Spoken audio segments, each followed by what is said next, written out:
देखिए, जिंदगी का सफर सुहाना हो इसके लिए सावधान रहना जरूरी है। रोजमर्रा की आपाधापी में कुछ देर बैठकर सोचना समझना भी जरूरी है कि आपके आसपास क्या हो रहा है और जो कुछ हो रहा है उससे हमारी जिंदगी, हमारा परिवार कैसे प्रभावित हो सकता है। इसलिए हॉर्न बजाकर बाखबर करने वाली खबर जरूरी होती है। ऐसी एक खबर है हंसते खेलते आदमी को हार्ट अटैक आने की।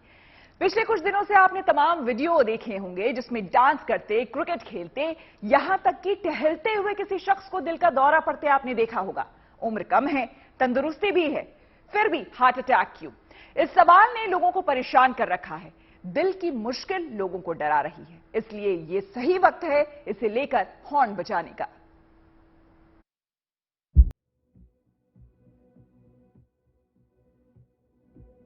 हंसते खेलते, नाचते गाते, चलते फिरते, लड़खड़ाकर गिरे और सांसों की डोर टूट गई। आसपास मौजूद लोग हैरान। सोशल मीडिया पर तस्वीरें देखने वाले भी परेशान। हार्ट अटैक से होने वाली ऐसी मौत पर चिंता अपनी जगह है और उलझन अपनी जगह। उलझन इसलिए क्योंकि हाल ही में किसी शादी समारोह में डांस करते, स्टेडियम में खेलते या फिर सड़क पर चलते हुए जिन लोगों को हार्ट अटैक आया वो युवा थे और ज्यादा से ज्यादा 45 साल की उम्र थी। ये तस्वीरें वायरल हुई तो लोगों में चिंता बढ़ी और पहली बार ऐसा हुआ कि ट्विटर पर हार्ट अटैक ट्रेंड करने लगा। यानी दिल से जुड़ा ये मामला गंभीर है और इसीलिए हॉर्न बजाना जरूरी है। तो पहले समझिए कि तस्वीरें क्या इशारा कर रही हैं। ये तस्वीर पिछले हफ्ते की है। मेरठ में 4 लड़के टहलते हुए जा रहे हैं। इसी दौरान इनमें से एक को छींक आती है और वो एक दोस्त के कंधे पर हाथ रखते हुए गिर जाता है। अस्पताल ले जाने पर डॉक्टर ने उसे मृत घोषित कर दिया। दूसरी तस्वीर शादी के फंक्शन की है। 22-23 साल की एक लड़की शादी के फंक्शन में पूरे उत्साह से शामिल हो रही है, लेकिन हाथ में बुके लिए हुए ये लड़की अचानक स्टेज पर गिर पड़ती है। इस लड़की को भी बचाया नहीं जा सका। तीसरी तस्वीर भी लोगों को हैरान कर गई। वाराणसी की एक शादी में नाचते गाते एक 45 साल का शख्स अचानक गिर पड़ा। डॉक्टर इस शख्स को भी नहीं बचा पाए। पिछले कुछ दिनों से एक के बाद एक ऐसी तस्वीरें आ रही हैं। कहीं मंदिर में पूजा के दौरान कोई शख्स हमेशा के लिए आंखें मूंद लेता है, तो कहीं बस ड्राइवर का दिल साथ तब छोड़ता है जब वो बीच सड़क पर बस चला रहा होता है। हार्ट अटैक जानी समझी बीमारी है, लेकिन अभी सवाल ये है कि ये मामले अचानक क्यों बढ़ रहे हैं। तंदुरुस्त और कम उम्र के लोगों को दिल का दौरा क्यों पड़ रहा है। हार्ट अटैक के इन मामलों का पैटर्न समझ में नहीं आ रहा, इसलिए हर मामला लोगों को चौंका रहा है। लेकिन असल में बात चौंकने की नहीं, सावधान रहने की है। दिल के मामले में लापरवाही कितनी भारी पड़ सकती है, इसे समझना होगा और जीने का तरीका बदलना होगा। Bureau report, good news today.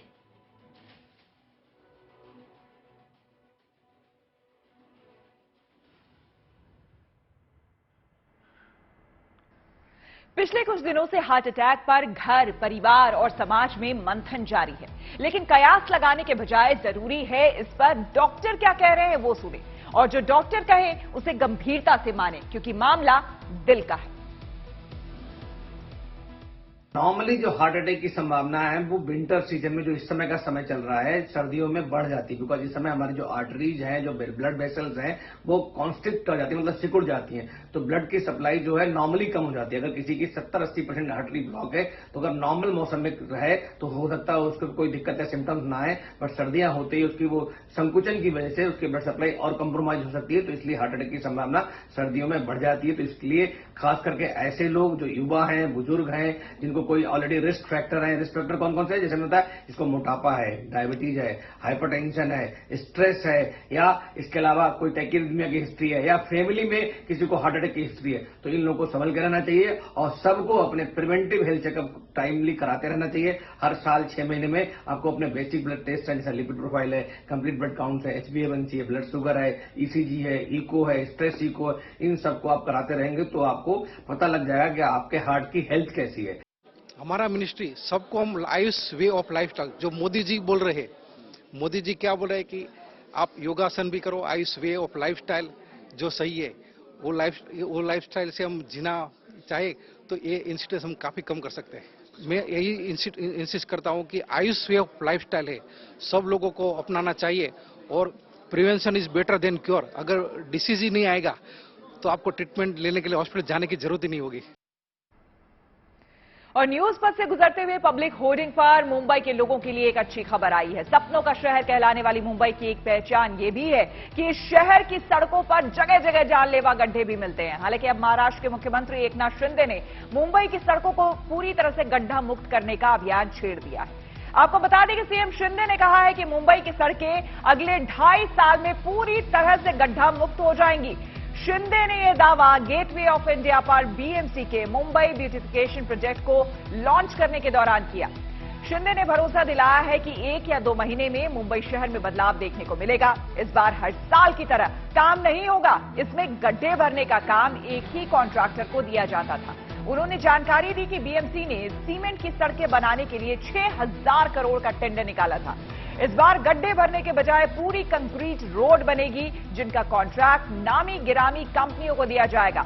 हालांकि इस काम के दौरान लोगों को थोड़ी दिक्कतें जरूर होगी, लेकिन इसके बाद ये सड़कें अगले 30 साल तक गड्ढा मुक्त रहेंगी। मुंबई को खूबसूरत बनाने के लिए जगह जगह वॉल पेंटिंग और एलईडी लाइट्स लगाई जाएंगी। इसके साथ ही मुंबई शहर में 10,000 नए टॉयलेट भी बनाए जाएंगे। चलिए बढ़ेंगे आगे। आपको बता दें कि दक्षिण भारत में तूफान का अलर्ट जारी किया गया है। चलते हैं न्यूज एक्सप्रेसवे पर, जहां देश के अलग अलग हिस्सों की ऐसी ही कई और जरूरी खबरें आपको देखने को मिलेंगी। कांग्रेस नेता सोनिया गांधी अपना 76वां जन्मदिन मनाने के लिए राजस्थान के रणथंभौर पहुंची। कहा जा रहा है कि वो राज्य में शनिवार को पार्टी की भारत जोड़ो यात्रा में शामिल हो सकती है। देश के पहले सीडीएस रहे जनरल बिपिन रावत की पहली पुण्यतिथि पर कई जगहों पर कार्यक्रम आयोजित किए गए। देहरादून में बीजेपी मुख्यालय में भी उन्हें श्रद्धांजलि दी गई। इस दौरान सीएम पुष्कर सिंह धामी और दूसरे नेताओं ने उनकी तस्वीर पर फूल चढ़ाए। मौसम विभाग ने तमिलनाडु और पुडुचेरी समेत दक्षिण के कुछ राज्यों में 2 दिनों तक भारी बारिश की संभावना जताई है। दरअसल बंगाल की खाड़ी में गहरा दबाव बन रहा है, जिससे वहां मैंड्रूस नाम का तूफान तैयार हो रहा है। मछुआरों को इन राज्यों में समुद्र तट पर नहीं जाने की हिदायत दी गई है।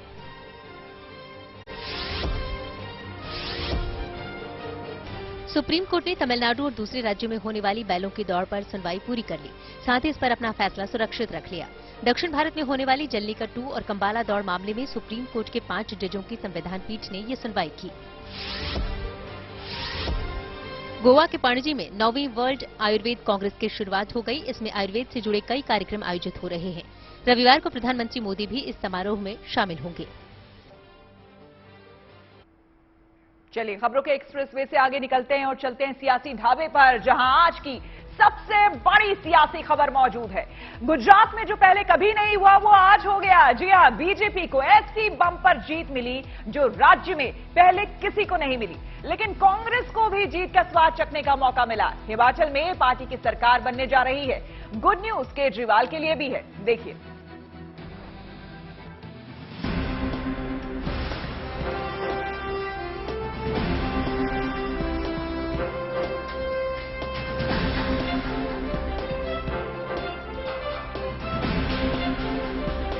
तुम्हारी भी जय जय, हमारी भी जय जय।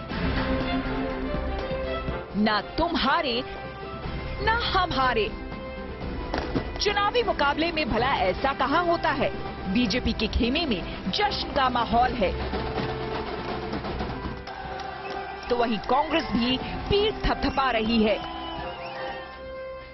और आम आदमी पार्टी तो पहले से ही गदगद है। यानी 2 दिनों में 3 सियासी पार्टियों की बड़ी मुरादें पूरी हो गई।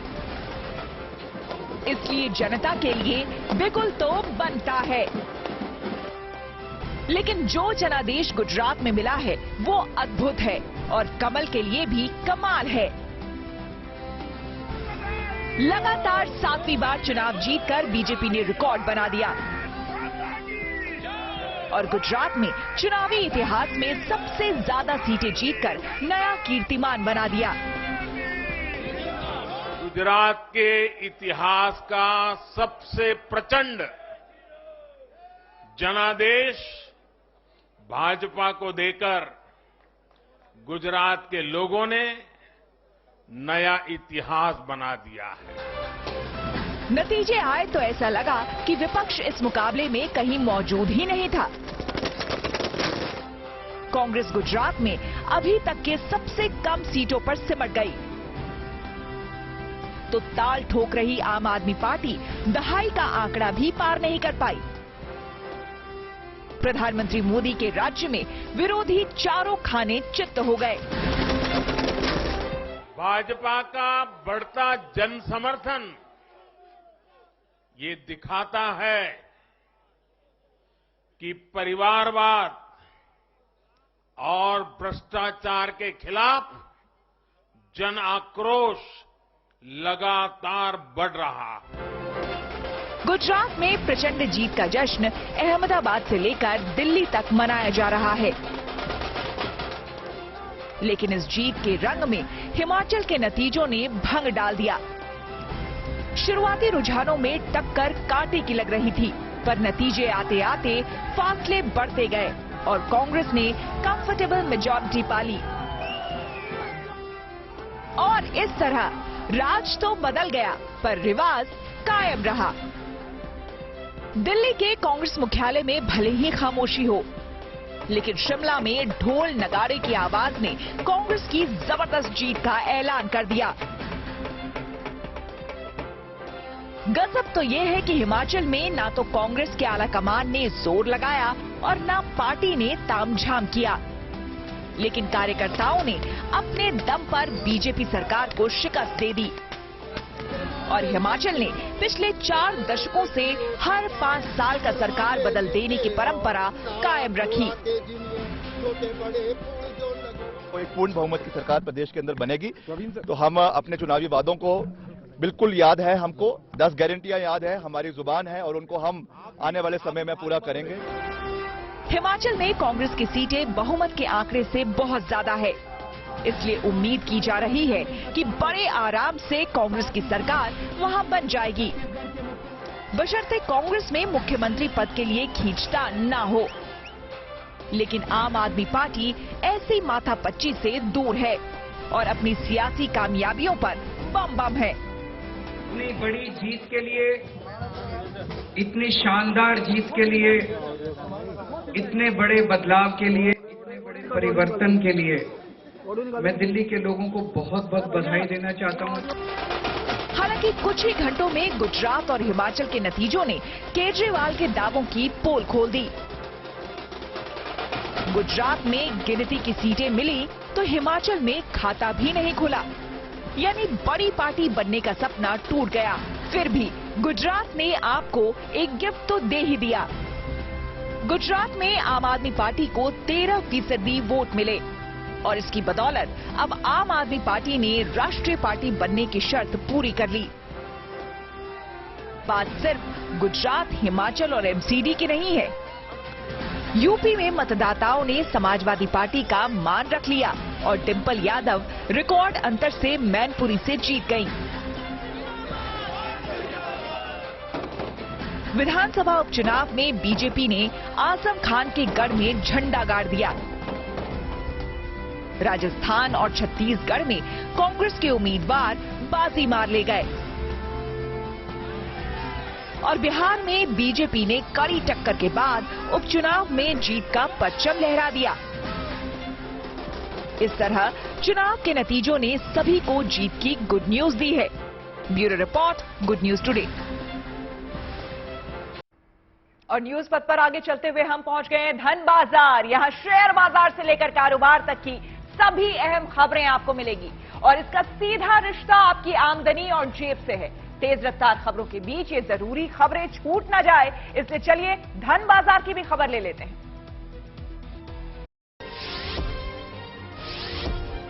एयर इंडिया में सफर करने वालों के लिए अच्छी खबर है। कंपनी अपने 40 बोइंग विमानों को नया जैसा बनाएगी। इस दौरान इंटीरियर को पूरी तरह बदल दिया जाएगा। साथ ही अच्छी सीटें और मनोरंजन की सुविधा भी मौजूद होगी। इसके लिए कंपनी करीब 3300 करोड़ रुपए खर्च करेगी।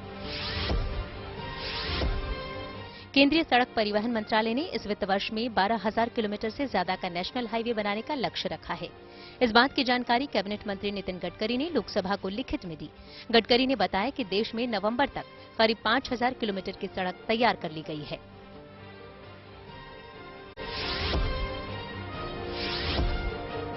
चार दिनों की गिरावट के बाद शेयर बाजार में हरियाली नजर आई। सेंसेक्स 160 अंक चढ़कर 62,571 पर बंद हुआ, जबकि निफ्टी 49 अंक ऊपर 18,609 पर पहुंच गया। इस दौरान बैंक और मेटल समेत ज्यादा सेक्टरों के शेयरों में तेजी रही। कारोबार जगत से एक और अच्छी खबर आई। डॉलर के मुकाबले रुपया मजबूत हुआ है। रुपए की कीमत में 4 पैसे की बढ़त दर्ज की गई और ये $1 के मुकाबले 82 रुपये 43 पैसे पर पहुंच गया। हवाई यात्रा करने वालों के लिए अच्छी खबर है। सरकार ने देश भर के एयरपोर्ट पर भीड़ कम करने के लिए कई उपाय किए हैं। ये जानकारी केंद्रीय नागरिक उड्डयन मंत्री ज्योतिरादित्य सिंधिया ने लोकसभा में दी। सिंधिया के मुताबिक जल्द ही इसका असर जमीनी तौर पर भी नजर आएगा। बढ़ेंगे आगे। पेरू में राष्ट्रपति का ही तख्ता पलट हो गया। जी हां, चलते हैं न्यूज एक्सप्रेस वे पर, जहां देश विदेश की ऐसी ही कई और खबरें इंतजार कर रही हैं आपका।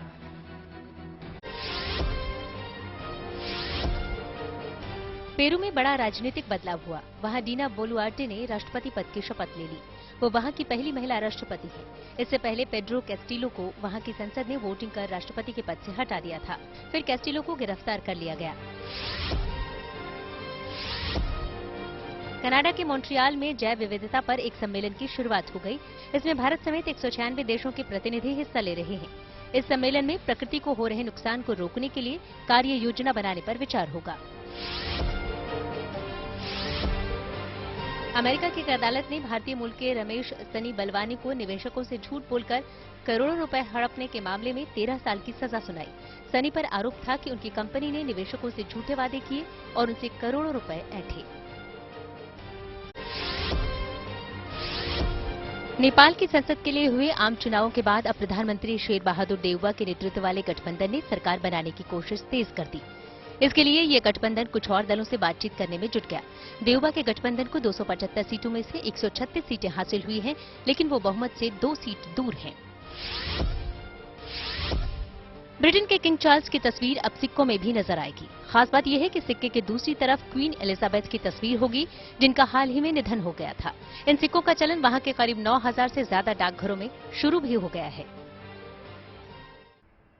और न्यूज पथ से गुजरते हुए पब्लिक होर्डिंग पर आपके लिए एक जरूरी खबर है जो कोरोना से जुड़ी हुई है। पूरी दुनिया में कोहराम मचाने वाली कोविड महामारी को लेकर लगातार स्टडी हो रही है। इन स्टडी में कई चौंकाने वाली बातें भी सामने आती रहती हैं। अब एक नई स्टडी में पता चला है कि इस वायरस की वजह से लोगों की मेमोरी यानी कि याददाश्त पर भी बुरा असर पड़ा है। चलिए आपको बताते हैं कि कोविड का शिकार कई लोग आमतौर पर ब्रेन फॉग नाम की समस्या से जूझ रहे हैं। इसमें याद रखना, ध्यान केंद्रित करना और रोजाना के काम करना मुश्किल हो जाता है। ब्रेन फॉग किसी व्यक्ति में लंबे समय तक चलने वाले कोविड का लक्षण भी हो सकता है। यूके के हलियाक मेडिकल स्कूल के ताजा स्टडी के मुताबिक कोविड के कारण केवल 25 साल या इससे बड़े लोगों की वर्किंग मेमोरी पर बुरा असर पड़ता है। कोविड संक्रमण होने के कुछ समय बाद मेमोरी फंक्शन रिकवर हो सकता है, लेकिन संक्रमित लोगों को वर्किंग मेमोरी की दिक्कतों से जूझना पड़ सकता है। वर्किंग मेमोरी एक तरह की शॉर्ट टर्म मेमोरी होती है जो डेली रूटीन के काम या फिर समस्याओं को हल करने में इस्तेमाल होती है। ऐसे में अगर वर्किंग मेमोरी ठीक से काम ना करे तो व्यक्ति की डेली लाइफ काफी हद तक प्रभावित हो सकती है। इस स्टडी के लिए हुए सर्वे में शामिल 5400 लोगों से उनके कोविड स्टेटस, लक्षण और उनकी याददाश्त को लेकर सवाल पूछे गए थे। सर्वे में विजुअल पर आधारित एक वर्किंग मेमोरी गेम था, जिसमें हिस्सा लेने वालों को फल, जानवर समेत दूसरी चीजों को पहचानना था। स्टडी में कोविड ग्रुप के लोगों की वर्किंग मेमोरी का स्कोर गैर कोविड वाले ग्रुप के सदस्यों के मुकाबले काफी कम आया। चलिए बढ़ेंगे आगे। सैमसंग भारतीय स्टार्टअप को बढ़ावा देगी। जी हां, तकनीक और इस क्षेत्र से जुड़ी ऐसी ही हर एक खबर जरूरी है आपके लिए। आपको जानना और समझना चाहिए, इसलिए आपको लिए चलते हैं डिजिटल गली में।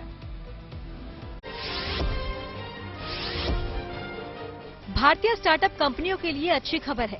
सैमसंग ने कहा कि वो भारत में तकनीक से जुड़े स्टार्टअप के साथ काम करेगी ताकि उन्हें इस क्षेत्र में अलग अलग मदद दी जा सके। सैमसंग उन स्टार्टअप को सहयोग करेगी जो भारत सरकार की डिजिटल इंडिया योजना के तहत काम कर रहे हैं।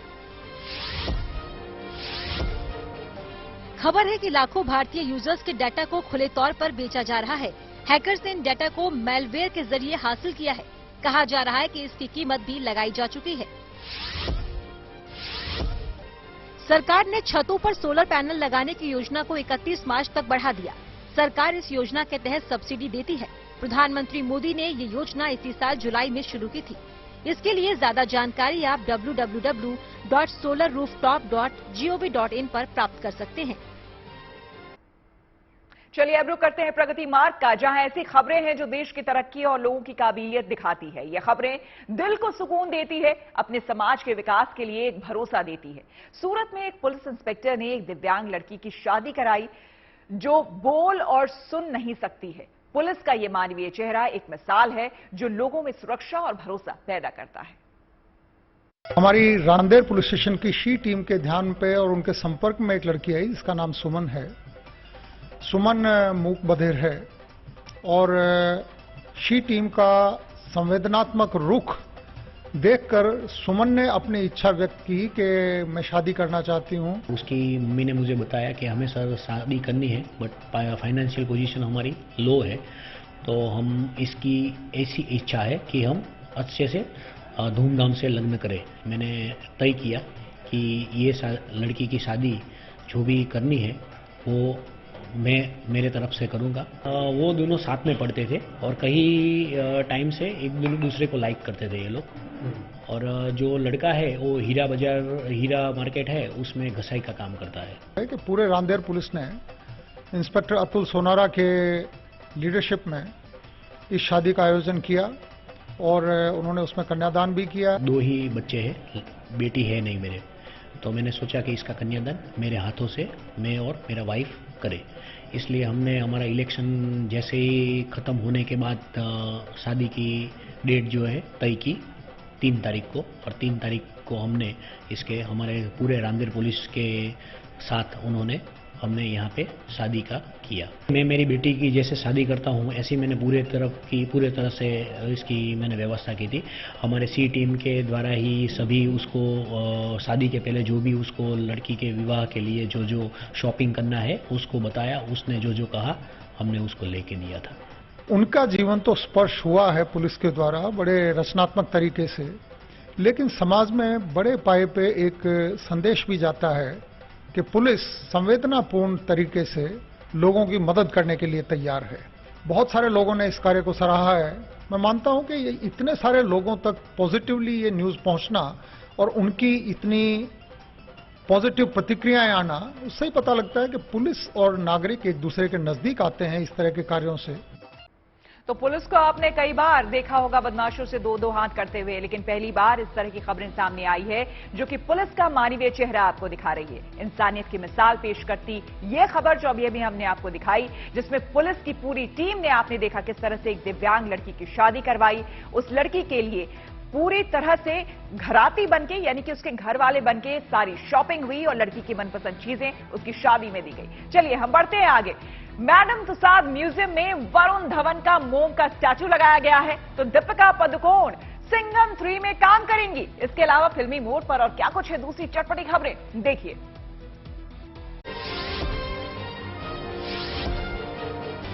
दीपिका पादुकोण फिल्म सिंघम अगेन में नजर आएंगी। डायरेक्टर रोहित शेट्टी ने इसका ऐलान किया। दीपिका पादुकोण पहले रोहित की फिल्म चेन्नई एक्सप्रेस में भी काम कर चुकी हैं। अब वो नई फिल्म में पुलिस अधिकारी की भूमिका में दिखेंगी। अभिनेता तुषार कपूर और सीरत कपूर यूपी के मथुरा पहुंचे, जहां उन्होंने अपनी फिल्म मारीच का प्रमोशन किया। तमिल अभिनेत्री सीरत कपूर इस फिल्म के जरिए हिंदी सिनेमा में डेब्यू कर रही हैं। फिल्म बंदा में मनोज वाजपेयी का पहला लुक जारी कर दिया गया। कहा जा रहा है कि इस फिल्म की शूटिंग पूरी हो चुकी है। इस फिल्म में मनोज वाजपेयी एक वकील के किरदार में नजर आएंगे। ये फिल्म अगले साल रिलीज होगी।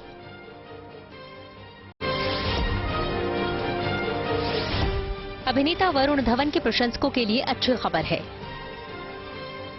यूपी के नोएडा में मैडम तुसाद म्यूजियम में वरुण धवन का मोम का स्टैच्यू लगाया जाएगा। इससे पहले अमिताभ बच्चन, सलमान खान और शाहरुख खान समेत कई बड़ी हस्तियों के भी स्टैच्यू यहां लगाए गए हैं।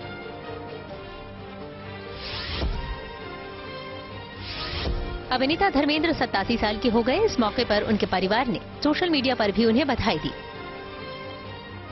बॉबी देओल ने उनके साथ हवन की तस्वीर सोशल मीडिया पर शेयर की, जबकि हेमा मालिनी ने भी उनकी लंबी उम्र की कामना की।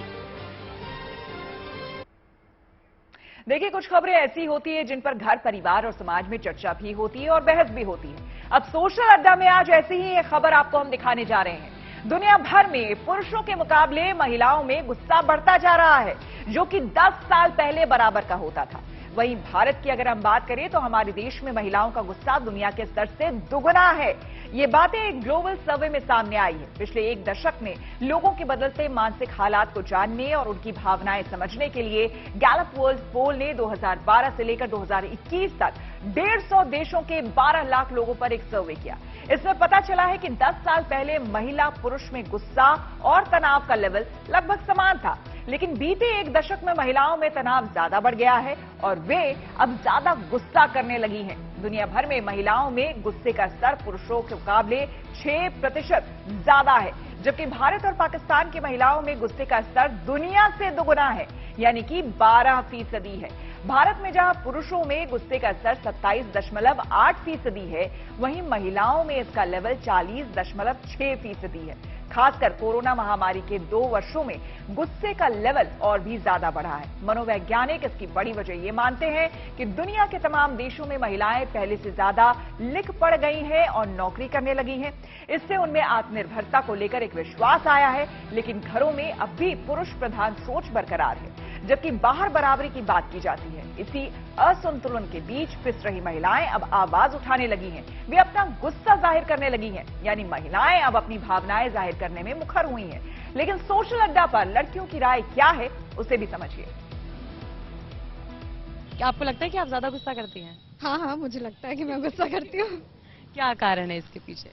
मतलब लड़के इरिटेट करते हैं, फ्रेंड्स बहुत ज्यादा इरिटेट करते हैं, ऐसा, या फिर आपका स्वभाव ही वैसा है? नहीं, स्वभाव ऐसा नहीं है, लेकिन व्हाट आई थिंक इज कि मतलब बेसिकली कभी कभी ऐसा होता है कि आप ऐसे सिचुएशन में होते हो या सामने वाला पर्सन नेगेटिव हो रहा होता है या आप वाइब्स ऐसे आपको मिल रहे होते हैं, मे बी इसलिए थोड़ा बहुत आप मतलब प्रेशर में आके या ये वो चीजें पाइल्ड अप हो जाती हैं, आप सामने नहीं शो कर रहे हो, तो वो सारी चीजें फिर उस बिहेवियर में। आपको ऐसा लगता है कि एक विमेन जो है on a broader perspective if we talk, महिलाएं जो है ज्यादा भूमिकाएं निभाती हैं अपनी जिंदगी में, तो क्या इस कारण भी आपको लगता है कहीं ना कहीं एक फैक्टर हो सकता है? हाँ, डेफिनेटली। मुझे ऐसा लगता है कि वही ना सेम चीज की वो पाइल्ड अप होता रहता है, वो सारी चीजें में भी शेयर नहीं कर पाती, या वो किस सिचुएशन में है, ऑफिसेज या जो भी स्ट्रेस हो रहा है उनके साथ वो शेयर कर रही हैं, कैसे वो सॉल्व कर पा रही है, नहीं कर। आप एग्री करती है कि आप ज्यादा गुस्सा करती हैं? डिपेंड सिचुएशन पे, अगर नहीं मैं सॉर्ट कर पा रही हूँ चीजें तो फिर वो पाइल अप होने के बाद वैसा ही फ्रस्ट्रेशन रहता है। आपको भी ये लगता है? हाँ, बेसिकली लड़कियां करती है गुस्सा, ऐसा नहीं है, पर depends on situation as you said. और आप? एक्चुअली आई वुड से कि मैं बहुत ओपिनियनेटेड हूँ, सो अगर ऐसा कभी होता है कि if I stand by something, जैसे मेरे को लगता है कि ये चीज़ सही है, तो हाँ मैं उसको करेक्ट करती हूँ, या फिर मैं उस पर ज़्यादा लाइक उसको बहुत ज़्यादा एम्फेसाइज करती हूँ कि लाइक ये चीज़, आई एम नॉट सेइंग कि वो भी ओपिनियन उनका हो जाए, लेकिन हाँ मैं अपनी बात आप लोगों के आपस में झगड़ा हो जाता है तो आप लोगों में से ज्यादा गुस्सा कौन करता है? इधर आगे आ जाइए। हम में से, अब मैं बता रहा हूँ। आप पांचों गर्ल्स वर्सेस बॉयज का भी लड़ाई होती है? ओके, सो ऐसा कभी हुआ नहीं है हमारे साथ कि हमारी लड़ाई हो। हमारी लड़ाई होती है तो हम हाथ जोड़ लेते हैं। हम हाथ जोड़ लेते हैं, वो हमको सिखा दिया। हम सीख चुके हैं। ऐसा होता है कि सामने वाला एक बंदा चुप हो जाना चाहिए, वरना तो वो फिर कंटिन्यूटी होता रहेगा। हमेशा लड़के ही होते हैं जो? नहीं, ऐसा नहीं होता, ऐसा नहीं होता, डिपेंड्स। अगर सामने वाला बहुत ज्यादा डांट से डर लगता है उन्हें? I don't think so. लग ही रहा है ऐसा हमको, ऐसा ही है हमारे साथ, हम चुप ही रहते हैं। आपको भी लगता है ऐसा कुछ? किस चीज मतलब कि लड़कियां ज्यादा गुस्सा करती है? कौन चुप हो जाता? नहीं, मुझे ये लगता है कि कई बार मैं ऐसा सोच रही होती हूँ कि हाँ मेरे को अभी बात करनी है इस चीज पे, तो मैं करूंगी। मेरे को लगेगा कि वो बंदा समझ सकता है तो मैं उसे समझाऊंगी। जब मुझे लगता है पॉइंट नहीं है तो मैं चुप हो जाती हूँ। ये होता है। तो देखिए, कुछ हमारे साथ युवा जुड़ रहे थे बताते हुए कि किस तरह से लड़कियां या लड़के कौन ज्यादा गुस्सा करता है। लेकिन सीधी सी बात है, जिस तरह से परिस्थितियां सामने आती है, जिस तरह से हालात सामने आते हैं, मुझे लगता है हर इंसान अपने मुताबिक उसी तरह से सिचुएशन पर रिएक्ट करता है। कैमरामैन दलवीर सिंह के साथ नोएडा से तेजस्वी पुरेंद्रे। तो हमारी खास इस रिपोर्ट में आपने देखा कि किस तरह से पूरे देश में ही नहीं बल्कि दुनिया में भी महिलाओं का जो गुस्सा है वो पुरुषों के मुकाबले थोड़ा ज्यादा है। लेकिन भारत में ज्यादा किस लिए है, उसके पीछे की हमने आपको वजह भी बताई। हमने ये भी बताया कि क्योंकि अब जो महिलाएं यहां पर है वो पढ़ लिख तो रही ही है, लेकिन साथ ही साथ वो अब वोकल भी हो रही हैं, यानी अपनी आवाज भी उठा रही हैं। इसीलिए अब वो किसी भी हाल में दबकर या चुप होकर घर में नहीं रहना चाहती है। और यही बड़ी वजह है कि महिलाओं में गुस्से का प्रतिशत भी अब बढ़ रहा है पुरुषों के मुकाबले। चलिए बढ़ेंगे आगे। आपको हम बता दें कि ऑस्ट्रेलियाई क्रिकेट टीम भारत दौरे पर आएगी। बीसीसीआई ने इसका ऐलान किया है। चलिए खेल जगत की और खबरें देखते हैं खेल चक्कर में।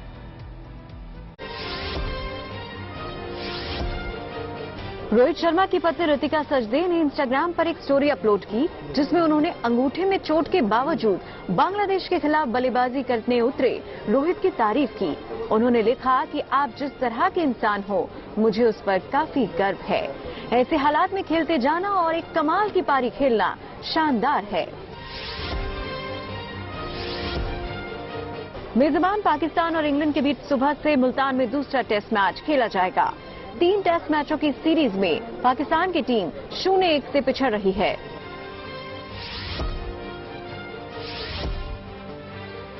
कतर में खेले जा रहे फीफा वर्ल्ड कप में शुक्रवार से क्वार्टर फाइनल मुकाबले शुरू होंगे। इसका पहला मैच क्रोएशिया और ब्राजील के बीच रात 8:30 बजे से खेला जाएगा, जबकि दूसरे क्वार्टर फाइनल में हॉलैंड और अर्जेंटीना की टीमें आमने सामने होंगी। बीसीसीआई ने श्रीलंका, न्यूजीलैंड और ऑस्ट्रेलिया के खिलाफ 3 घरेलू सीरीज के लिए शेड्यूल जारी कर दिया। जनवरी में श्रीलंका के साथ T20 और वनडे सीरीज होगी, जबकि जनवरी के तीसरे हफ्ते में न्यूजीलैंड के साथ टीम इंडिया 3 वनडे और T20 खेलेगी। इसके बाद ऑस्ट्रेलियाई टीम फरवरी-मार्च में भारत का दौरा करेगी।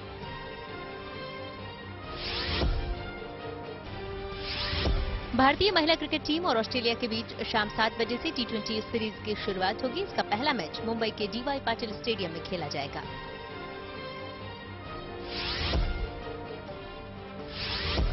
बेल्जियम फुटबॉल टीम के कप्तान इडन हैजार्ड ने संन्यास का ऐलान कर दिया।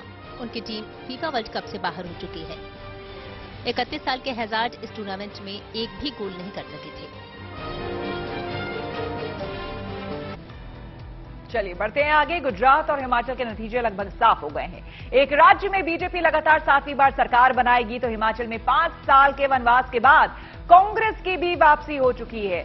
तो दोनों राष्ट्रीय दलों के पास जश्न मनाने और खुश होने की अपनी अपनी वजह है, लेकिन दोनों ही राज्यों में पहली बार विधानसभा चुनाव लड़ने वाली आम आदमी पार्टी का प्रदर्शन उसके उम्मीद के मुताबिक नहीं रहा। गुजरात में तो वो कुछ सीटें निकालने में कामयाब रही, लेकिन लाख प्रयासों और दावों के बावजूद हिमाचल में आम आदमी पार्टी का खाता तक नहीं खुला। फिर भी पार्टी के संयोजक अरविंद केजरीवाल इस हार के बाद भी खुश नजर आ रहे हैं। कुछ देर पहले उनकी तरफ से एक वीडियो संदेश जारी किया गया जिसमें गुजरात में पार्टी की करारी हार के बावजूद अरविंद केजरीवाल ने राज्य के मतदाताओं का आभार व्यक्त किया है। दरअसल आपको गुजरात में 13% वोट मिले हैं, जिसके बाद इसके राष्ट्रीय पार्टी बनने की राह आसान हो गई है। हालांकि निर्वाचन आयोग की तरफ से यह ऐलान किया जाना अभी बाकी है।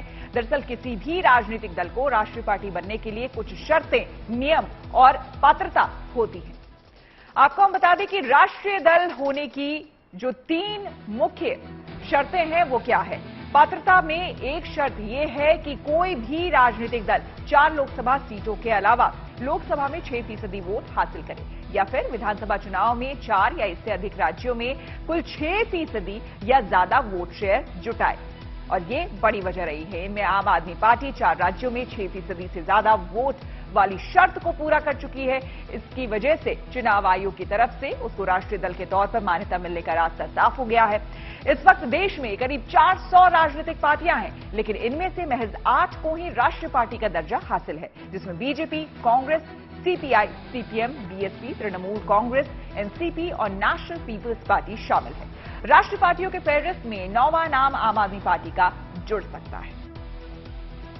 सबसे पहले सभी आम आदमी पार्टी के कार्यकर्ताओं को, सभी देशवासियों को बहुत बहुत बधाई। आपकी आम आदमी पार्टी आज राष्ट्रीय पार्टी बन गई है। आज गुजरात चुनाव के नतीजे आ रहे हैं, काफी नतीजे आ चुके हैं, काफी नतीजे अभी आ रहे हैं और गुजरात के लोगों ने आम आदमी पार्टी को राष्ट्रीय पार्टी बना दिया है। जितने वोट गुजरात में आम आदमी पार्टी को मिले हैं उनके हिसाब से कानूनन अब आम आदमी पार्टी राष्ट्रीय पार्टी बन गई है। ये बहुत बड़ी बात है। देश में बहुत कम चंद पार्टियां हैं जिनको राष्ट्रीय पार्टी का दर्जा है। उन चंद पार्टियों में अब आपकी आम आदमी पार्टी भी शामिल हो गई है। महज 10 साल पहले आम आदमी पार्टी बनी थी, छोटी सी पार्टी, एक जवान पार्टी जिसको अभी 10 साल हुए बस। उसकी 2 राज्यों में सरकार है और आज वो राष्ट्रीय पार्टी बन गई है। ये जब लोग सुनते हैं तो अपने दांतों तले उंगली दबा लेते हैं। बहुत आश्चर्यजनक अचीवमेंट है एक तरह से आप सब लोगों का। मैं गुजरात के लोगों को खासकर बहुत शुक्रिया अदा करना चाहता हूं आपसे। मैं अभी जब गुजरात जितनी बार आया चुनाव के दौरान, आपसे जो प्यार मिला, सम्मान मिला, विश्वास मिला, उसका मैं जिंदगी आभारी रहूंगा। आप लोगों का बहुत ऋणी रहूंगा। बहुत शुक्रिया आप सब लोगों का। मुझे बहुत कुछ सीखने को मिला और गुजरात एक तरह से बीजेपी का गढ़ माना जाता है। उस किले को भेदने में हम सफल हुए।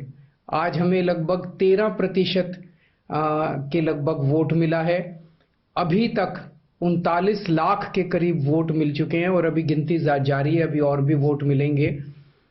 इतने लोगों ने हमारे ऊपर भरोसा किया, इतने लोगों ने पहली बार में हमें वोट दिया। इसके लिए मैं उन सभी लोगों का आभारी हूं जिन्होंने इतना प्रेम दिया।